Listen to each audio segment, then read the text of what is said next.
নমস্কার বন্ধুরা, বৃষ্টি রান্নাঘরে খুব সুন্দর একটা রেসিপি নিয়ে আজকে আমি আপনাদের কাছে হাজির হলাম। একদম ইউনিক রেসিপি, নতুন রেসিপি।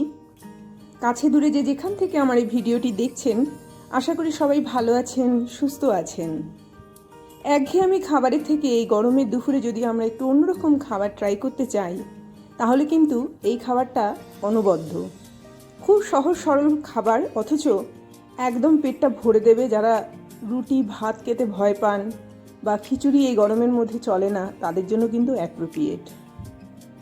তার জন্য সবার প্রথমে আমি কিছু সয়া চাংকে এরকমভাবে সেদ্ধ করে রেখে দিয়েছিলাম। পেস্ট তৈরি করব একটু রসুন দিয়ে, একটুখানি কাঁচা লঙ্কা দিয়ে। পেস্টটা আমার রেডি হয়ে গেল।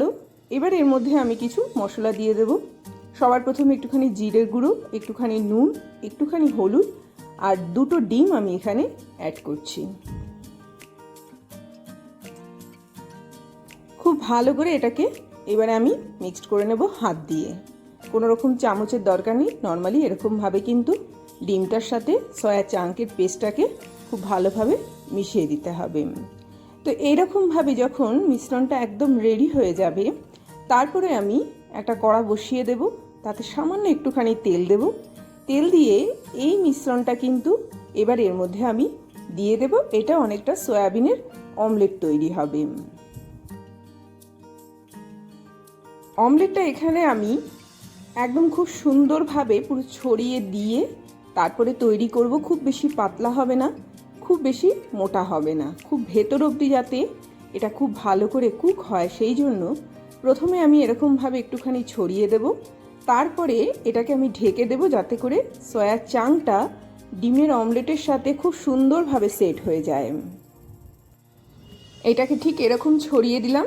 দেওয়ার পরে এবার এটাকে সম্পূর্ণভাবে ঢেকে দেব মোটামুটি 5 মিনিটের জন্য। একদিক 5 মিনিট, অপর সাইডটাকেও 5 মিনিট, টোটাল আমার 10 মিনিট মতো লেগেছে এটাকে পুরোপুরি অমলেট আকারে তৈরি করে নিতে।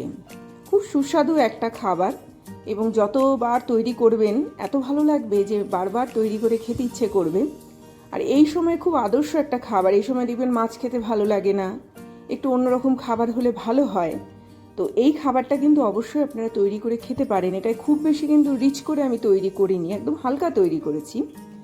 তো এবার অমলেটটা আমার তৈরি হয়ে গেল। এবার কড়ার মধ্যে আমি একটুখানি তেল দিয়ে দিলাম, একটু হিং ফোড়ন দিয়ে দিলাম। এই সময় হিঙের গন্ধটা খুব ভালো লাগে। তো যদি হিং না ভালো লাগে, তাহলে সেই ক্ষেত্রে লেবু, মানে গন্ধরাজ লেবুর পাতা ইউজ করতে পারেন, বা গন্ধরাজ লেবুকেও আপনারা এখানে ব্যবহার করতে পারেন। গন্ধরাজ লেবুর পাতা কিভাবে ব্যবহার করতে হয়, আমার বিভিন্ন ধরনের রেসিপি কিন্তু তার উপরে রয়েছে। আর গন্ধরাজ লেবুটাকে আপনারা সবার শেষে একবার দিয়ে 5 মিনিটের জন্য একটু ফুটিয়ে নেবেন, বেশিক্ষণ না, তাতে তেতো হয়ে যেতে পারে। তো এবারে কি করলাম, সামান্য তেল দিয়ে এর মধ্যে পেঁয়াজটাকে, একদম মিহি করে কাটা পেঁয়াজ আমি এর মধ্যে দিয়ে দিলাম। পেঁয়াজটাকে একটুখানি লালচে করে আমি এরকমভাবে ভেজে নিচ্ছি। ভেজে নেওয়ার পরে ঠিক এইরকমভাবেই কাটা টমেটো আমি এর মধ্যে অ্যাড করলাম। এটাও মিহি করে আমি কেটে নিয়েছি। অ্যাকচুয়ালি নর্মালি দেখবেন একটুখানি অনলাইন কিনতে পাওয়া যায় চপারগুলো, সেই চপার দিয়ে যদি একটুখানি চপ করে নিতে পারেন, তাহলে কিন্তু এইরকম ধরনের খুব সুন্দর সাইজটা তৈরি হয়। তো এরকমভাবে দিয়ে দেওয়ার পরে টমেটোটা আমি আবারও খুব ভালো করে নাড়াচাড়া করে টমেটোর যে কাঁচা ভাবটা সেটা পুরোপুরি সরিয়ে দিচ্ছি, এবং ততক্ষণ পর্যন্ত কিন্তু এটাকে কড়ার মধ্যে খুব ভালো করে ভাজা ভাজা মতো করে নিচ্ছি। এটা আমার হয়ে গেল। এবার আমি আদা বাটা এর মধ্যে অ্যাড করলাম। আদা বাটাটা দিয়েও এটাকে একটুখানি নাড়াচাড়া করে নেব। আদার যে কাঁচা গন্ধটা সেটাও যাতে দূরে সরে যায়। মশলা দিচ্ছি সামান্য একটুখানি জিরে, সামান্য একটুখানি ধনে, এর থেকে বেশি কোনো মশলা দেওয়ার কোনো প্রয়োজন নেই। আবারও ভালো করে নাড়াচাড়া করে নিয়ে একদম মশলাটাকে কষিয়ে নেব।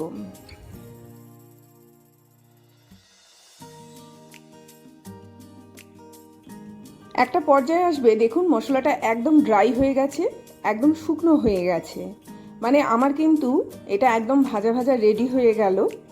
এবারে যেটা করব, এর মধ্যে সামান্য একটুখানি মুখে টেস্ট আনার জন্য কাজু আর কিশমিশ অ্যাড করলাম। আপনারা নর্মালি চিনেবাদামকে ভেজেও এর মধ্যে দিতে পারেন।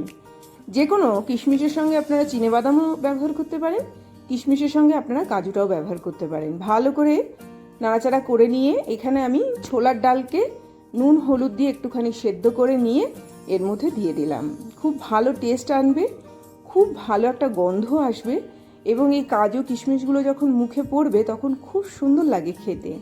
তো এইভাবে যদি আমরা দৈনন্দিন জীবনে খাবারগুলোকে সম্পূর্ণ অন্যভাবে খাই, বিশেষ করে এই সময়ে, তাহলে দেখবেন মুখে একটা আলাদা টেস্ট নিয়ে আসবে, শরীরে শক্তি নিয়ে আসবে। তার সাথে সাথে এই যে আমি একটুখানি গ্রেভি করে খাচ্ছি, তার মানে আমার শরীরে পর্যাপ্ত পরিমাণে জলও ঢুকবে। সব মিলিয়ে কিন্তু অসাধারণ হবে। বিশেষ করে গরমের দুপুরে এই রেসিপি অবশ্যই খান।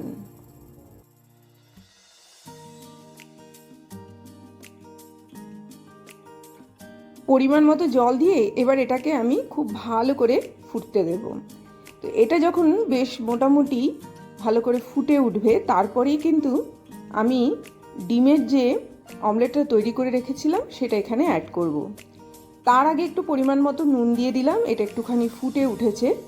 তো এরপরে যেহেতু ডালটা অলরেডি সেদ্ধ করা আছে, এটা বেশিক্ষণ সময় নেবে না, তা এই সময়টাতেই আমি যে ডিমের অমলেটটা তৈরি করেছিলাম সেই অমলেটটাকে ছোট ছোট টুকরো করে এর মধ্যে অ্যাড করব। এবার ঝালের ব্যাপারটা বলছি, যে যেরকম অনুপাতে ঝাল খেতে ভালোবাসেন তারা সেই অনুপাতে এখানে ঝালটা অ্যাড করবেন। ডিমের বড় অমলেটটাকে আমি ছোট্ট ছোট্ট পিস করে ঠিক এই রকম এর মধ্যে দিয়ে দিচ্ছি। ফুল অফ প্রোটিন, তার সাথে সাথে শরীরটাকে একদম হেলদি রাখবে, চনমনা রাখবে। তো এটাকে একটুখানি ঢেকে রেখে দিলাম যাতে করে ডিমটা এর মধ্যে খুব ভালো করে সেদ্ধ হয় ডালের মধ্যে। ডালের যত গন্ধ ডিমের মধ্যে ঢুকে যায় এবং ডিমের যা ফ্লেভার সেটা ডালের সাথে একদম মিক্সড হয়ে যায়। একদম এটা আমার রেডি হয়ে গেল। এবারে যেটা করব সেটা হচ্ছে একটুখানি শাহি গরম মশলা আমি এর মধ্যে দিয়ে দেব। তার আগে একটু নুন মিষ্টিটা টেস্ট করে দেখে নিলাম। সামান্য একটুখানি শাহি গরম মশলা এর মধ্যে ছড়িয়ে দিলাম। আমার রান্না কিন্তু একদম রেডি। এবার পরিবেশন করে দেখাচ্ছি। রুটি, লুচি, ভাত যে কোনো জিনিসের সঙ্গে এটা খেতে পারেন, শুধু শুধু এটা খেতে পারেন, পোলাওয়ের সাথে এটা খেতে পারেন। যারা রাতে ধরুন একটুখানি হালকা খাবার পছন্দ করেন তারা এটাকে আরেকটুখানি পাতলা করে তারপরে নর্মালি আপনারা এটা খেতে পারেন। খুব ভালো লাগবে, অসাধারণ লাগবে খেতে, গন্ধটা এত সুন্দর আসে। তো অবশ্যই বাড়িতে এটা একবার ট্রাই করে দেখতে পারেন। যদি ভালো লাগে অবশ্যই এই রেসিপিটা গরমের সময়ে বারবার খান, এটা শরীরে কোনো ক্ষতি করবে না। এরকমভাবে মোটামুটি আমার 2 থেকে 3 জন মানুষ খেতে পারবে, সেই অনুপাতে তৈরি করে দেখে দিলাম। অবশ্যই বাড়িতে এটা তৈরি করবেন এবং কেমন হয়েছে অবশ্যই আমাকে জানাবেন। এই বলে আজকের মতো বিদায় নেব। আবার আসবে একটা খুব সুন্দর ভিডিও নিয়ে। যদি এই ধরনের রেসিপি আপনাদের ভালো লেগে থাকে অবশ্যই চ্যানেলটিকে সাবস্ক্রাইব করতে ভুলবেন না। এই বলে আজকের মতো আসছি। সবাই ভালো থাকবেন, গরমে সবাই সুস্থ থাকুন। আসলাম তাহলে।